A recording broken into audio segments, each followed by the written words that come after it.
ಮಾತಾಡೋದು ಏನು ಮಾತಾಡ್ತಿದ್ದಾರೋ ಅನ್ನೋದು ನನಗಿನ್ನ ಅರ್ಥ ಆಗಿಲ್ಲ. ಚೀಫ್ ಮಿನಿಸ್ಟ್ರು ಗಮನಕ್ಕೆ ಅದಾಗಲೇ ಬಂದಿದೆ. ಟ್ರಾನ್ಸ್ಪರೆಂಟ್ ಆಗಿ ನಡೆಯುವಂಥ ಸಂದರ್ಭದಲ್ಲಿ ಒಬ್ಬ ಫಲಾನುಭವಿ ಎಲ್ಲಿ ಯಾರು ದುಡ್ಡು ಕೊಡೋಕೆ ಸಾಧ್ಯ? ಸರ್, ನಿನ್ನೆ BR ಪಾಟೀಲ್ ಅವರು ಒಂದು ಆರೋಪ ಮಾಡಿದ್ರು, ಅದ್ ನಿಜ ಅಂತ ಇವತ್ತು ಪುನರುಚ್ಚರಣೆ ಮಾಡಿದ್ದಾರೆ ಸರ್. ಸತ್ಯ ಅಂತ ಯಾವ ಕಾರಣಕ್ಕೂ ಒಪ್ಪುದಿಲ್ಲ. ಅವರ ಮಾತನಾಡಿದ್ದಾರೆ ಸರ್ ಆಡಿಯೋದಲ್ಲಿ. ಅವರು ಮಾತಾಡೋದು ಏನು ಮಾತಾಡ್ತಿದ್ದಾರೋ ಅನ್ನೋದು ನನಗಿನ್ನ ಅರ್ಥ ಆಗಿಲ್ಲ. ಚೀಫ್ ಮಿನಿಸ್ಟ್ರು ಗಮನಕ್ಕೆ ಅದಾಗಲೇ ಬಂದಿದೆ. ಚೀಫ್ ಮಿನಿಸ್ಟರ್ ಅದಕ್ಕೆ ಏನು ಕ್ರಮ ತೆಗೆದು ಮಾಡ್ತೀವಿ.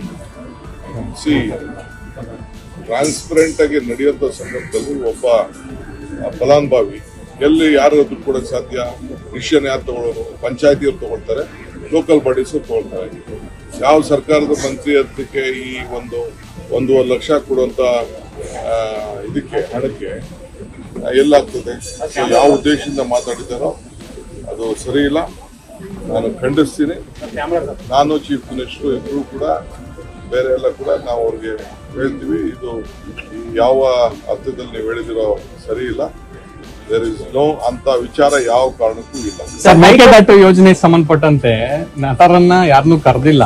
ಸೊ ನಮ್ಮ ಗಮನಕ್ಕೆ ಬರ್ದೇನೆ DCM ಅವರು ನಟ್ಟು ಬೋಲ್ಟು ಟೈಟ್ ಮಾಡ್ತೀವಿ ಅನ್ನೋದು ಸರಿಯಲ್ಲ ಅಂತ ಸುದೀಪ್ ಹೇಳಿದ್ದಾರೆ. ಯಾವ ಮೇಕೆದಾಟು ಯೋಜನೆಗೆ ಪಾದಯಾತ್ರೆಗೆ ಬಂದಿರ್ಲಿಲ್ಲ, ನಾವು ಅವರಿಗೆ ನಟ್ಟು ಬೋಲ್ಟು ಟೈಟ್ ಮಾಡ್ತೀವಿ ಅಂತ ಹೇಳಿದ್ರು. ಯಾವಾಗೂ ಉತ್ತರ ಕೊಡಕ್ ನಂಗೆ ಇಷ್ಟ ಇಲ್ಲ.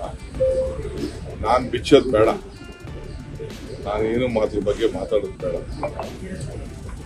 ನಾನು ಫಿಲಂ ಚೇಂಬರ್ಗೆ ಹೋಗಿ ನೀವು ದಾಖಲೆ ಇಟ್ಕೊಂಡ್ರೆ ನಿಮ್ಗೆ ಇಷ್ಟ ತೆಗೆದುಕೊಳ್ತಾರೆ. ಫಿಲಂ ಚೇಂಬರ್ಗೆ ಹೋಗಿ ನಾನೇನು ಮಾಡಿದ್ದೀನಿ. I don't want to answer to all of them. ಕಾಲ ಉತ್ತರ ಕೊಡ್ತೀನಿ.